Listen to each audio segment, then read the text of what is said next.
बिस्मिल्लाहिर्रहमानिर्रहीम। अस्सलामु अलैकुम वरहमतुल्लाहि वबरकातुहू। सफ़ा नंबर 205 है। तरीक़ा जदीदा। हदीस नंबर है 4।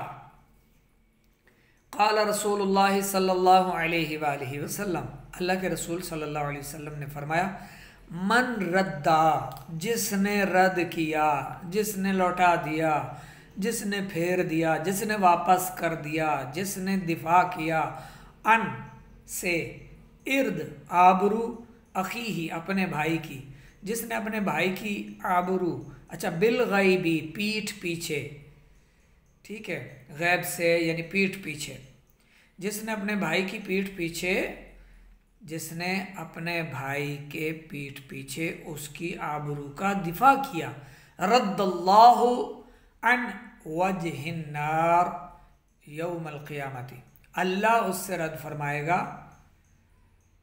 अल्लाह रद्द फरमाएगा उसके चेहरे से आग को, अल्लाह रद्द फरमाएगा उससे, उसके चेहरे से आग को, यौमल क़ियामती, क़यामत के दिन।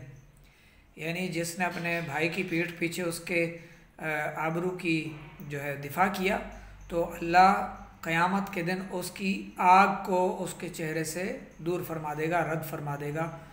शरहुल हदीस शरीफ। अल मुस्लिम अखुल मुस्लिम, मुसलमान मुसलमान का भाई है,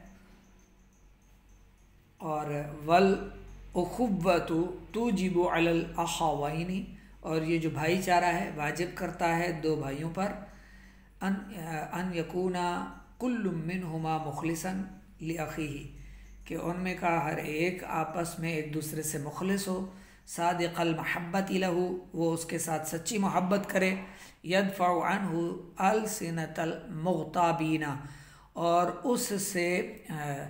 उससे वो ग़ीबत करने वाली ज़ुबानों को दफ़ा करे, व यरुद्दुल अक़ावील अल काज़िबीना, और झूठ बोलने वालों, यानी अक़ावील बोलने वालों, काज़िबीना झूठ, और झूठ बोलने वालों का वो रद्द करता है।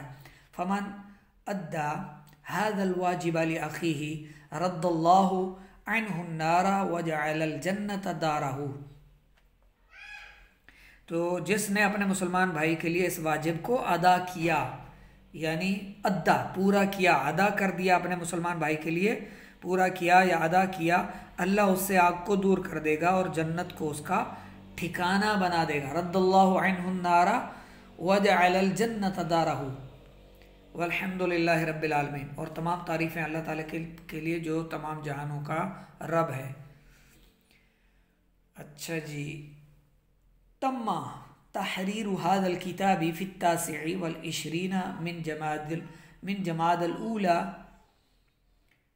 1374 हिजरी में 29 जमादुल ऊला में ये किताब या इस किताब की तहरीर मुकम्मल हुई, और आज हमने इसको मुकम्मल कर लिया है। पढ़ने के हिसाब से भी हमने इसको पढ़ लिया अल्हम्दुलिल्लाह। आगे इसके अल्फाज माना है, इन सब को अच्छी तरह से आप अल्फाज माना याद कर लें और सबक को लिख लें।